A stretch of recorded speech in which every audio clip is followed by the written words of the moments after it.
¿no? Entonces, no es tanto de que la metodología sea dura, ¿no? O sea, el fin del proyecto no es la metodología, es el negocio. Entonces, en conclusión, mientras más tú sepas, mejor. En cuanto a la descripción de los riesgos más comunes en el área informática, ¿cuáles serían? Mira, en informática tú te vas a encontrar con tres categorías de cosas bueno, cuatro, que siempre debes ver y que te los comenté hace un ratito, me parece que en la segunda pregunta, que corresponden a los controles generales de TI.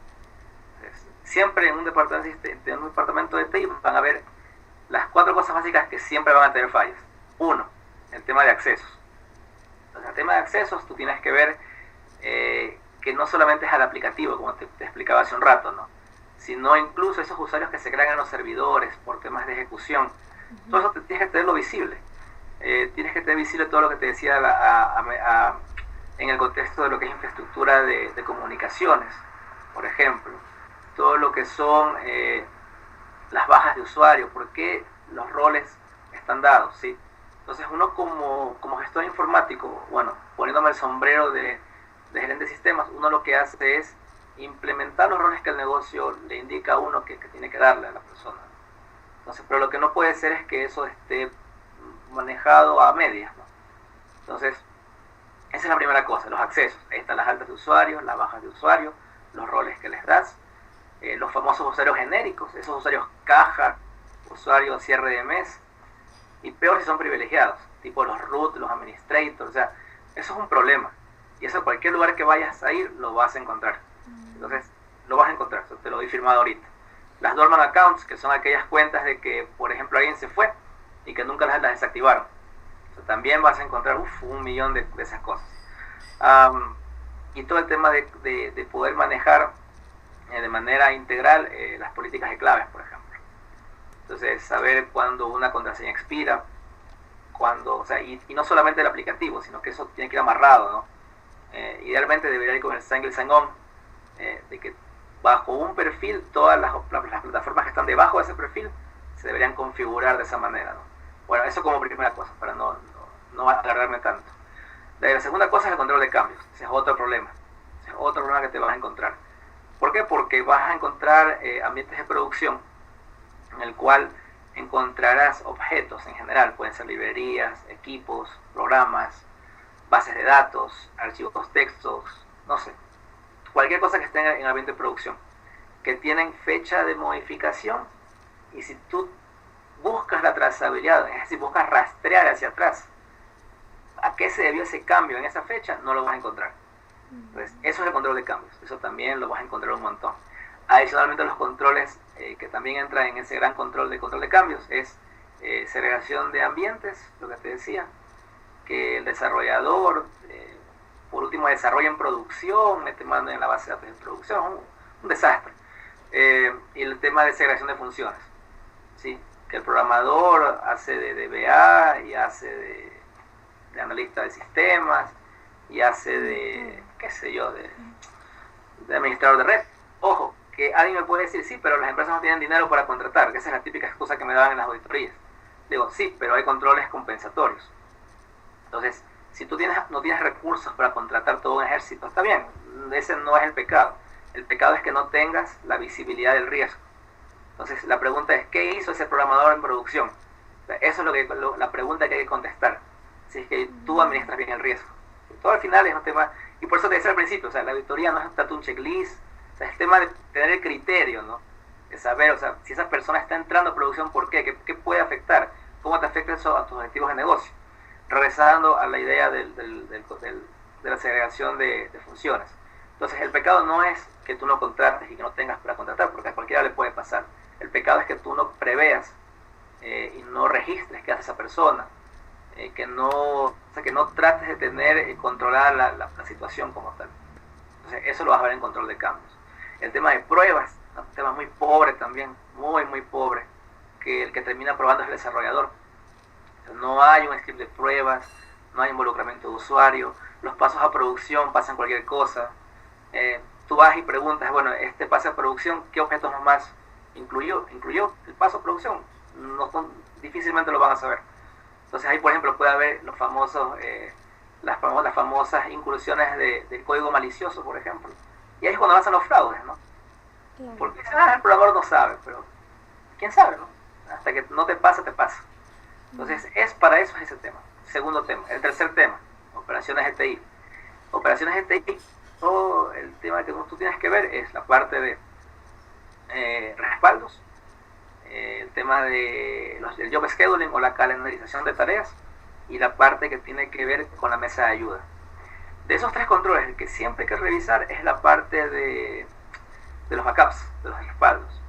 ¿Por qué? Porque la típica que siempre te vas a encontrar es que hay respaldos, pero nunca los han probado. Entonces, el día que se queme el edificio y quieren levantar información, no les va a servir.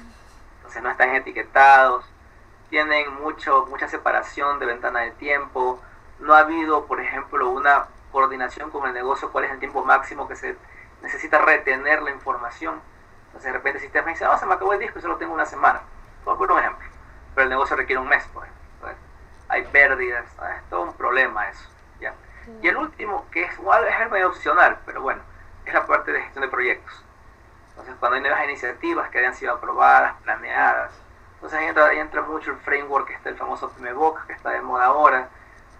A mí me gusta mucho recomendar, si hay gente de tecnología, la parte del MSF, que es el Microsoft Solutions Framework, que está mucho más aterrizado. El Prince 2 también, pero bueno, ya depende. El tema es que hay algo. O sea, que no es que yo hoy día me levanté con ganas de programar y me puse a programar, sino que haya habido un análisis, ¿no? Un análisis de por qué se hacen las cosas y una aprobación que haya venido del negocio. Entonces, eso como temas principales en un departamento de TI que siempre debes ver más. ¿Me podría explicar sobre la estructura de una auditoría de sistema interna y externa? Claro, en general la auditoría externa tiene como finalidad dar una opinión nada más. Entonces, tú como auditor externo siempre vas en el ser y parecer, y por eso es que me puse la corbata y todo, porque un auditor, es importante la imagen, que es diferente a un consultor. Entonces, un consultor de repente, no sé, de repente por temas de PNL, no sé, puede ir sin corbata, por ejemplo. Un auditor no, un auditor tiene que ir así como estoy. Eso me tomé el tiempo de vestirme para la entrevista ahora de noche. Entonces hay que ser y parecer, es muy, muy importante el tema de la independencia, el tema de la objetividad. Entonces, retomando el primer punto, ¿no? O sea, tú vas y planteas tu alcance de auditoría, planteas cuáles van a ser en este caso tus pruebas como tal, tu estrategia, ¿no? ¿Te vas a probar los controles o vas a hacer las pruebas sustantivas que te comentaba hace un rato? Sobre eso haces toda la identificación de arquitectura, si se puede llamar, o los ambientes que vas a revisar. Y muy importante aquí el tema del integrante con el negocio, pues, ¿no? O sea, te comento la experiencia que tuve cuando era auditor de sistemas en alguna auditora, ¿no? Entonces, nosotros lo que hacíamos era, como auditores externos, apoyar, en este caso, a la auditoría financiera. Entonces, ellos tenían cuentas contables, me refiero. Entonces, la cuenta contable decían, bueno, esta es importante para el negocio y tiene tal materialidad, es decir, la cantidad mínima de dinero que sí impactaba si se llegaba a perder, siendo muy, muy rápido en la definición. Entonces, nosotros como auditores informáticos lo que hacíamos era, bueno, esta cuenta, ¿qué aplicativo lo maneja? Y este aplicativo, ¿en qué servidor está? Y ese servidor, ¿qué nomás tiene? ¿Qué base? ¿Por dónde pasa la red? ¿Son varias sucursales? Entonces, comienzas a hacer ese trazado de arquitectura, si se puede llamar, ¿sí? Y sobre eso haces las pruebas que te comenté, accesos, cambios, operaciones y proyectos. Y das tu opinión en tu carta, se acabó. En cambio, como auditor interno, tienes una misión, digamos, un poco más, no sé si llamarlo como que se pierde un poco la independencia, ¿sí? Porque digamos que ahí tú no puedes quedarte o no puedes ser feliz solamente con decir esto está mal, sino que tienes que proporcionar una solución y que tienes que darle seguimiento a la solución. Entonces ya es otro ámbito, es un trabajo adicional que tienes que hacer, ¿sí? Entonces eso se lo puede poner como diferencia. Una puntualización importante también a nivel de auditoría interna es que en qué parte del organigrama está ubicado el departamento de auditoría como tal. Entonces tú vas a observar mucho, en muchos casos, o por lo menos en mi época era así, hace unos 4 años, que auditoría en general respondía, por ejemplo, a gerencia general, con lo cual no tenías ningún nivel de objetividad. ¿Por qué? Porque tú revisabas a tu jefe. Entonces, no, cuando al momento de tú presentar los riesgos que encontrabas, no ibas a poder tener esa, esa, esa independencia como tal, pues no. O sea, porque siempre vas a estar con miedo y si le gustará a mi jefe, me votará, no me votará.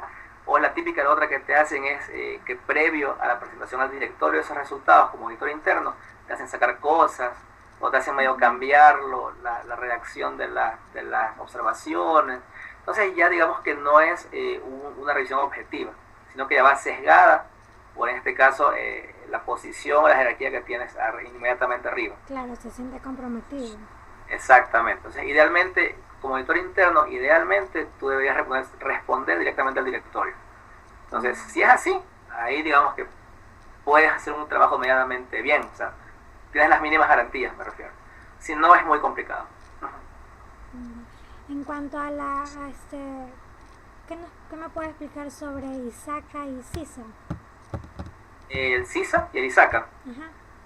A ver, ISACA como tal es el instituto a nivel mundial que maneja los estándares, o cierto grupo de estándares, por así decirlo, que tienen que ver con lo que es gobierno de TI, lo que es seguridad de información, lo que es auditoría de TI, y lo que es, en este caso, todo lo que es gobernabilidad como tal. Entonces, ellos siempre están generando estándares, incluso una invitación que te hago a ti, bueno, que estoy en este video, que está comenzando en el tema de la auditoría de TI, es revisar los estándares y saca para auditoría de tecnología.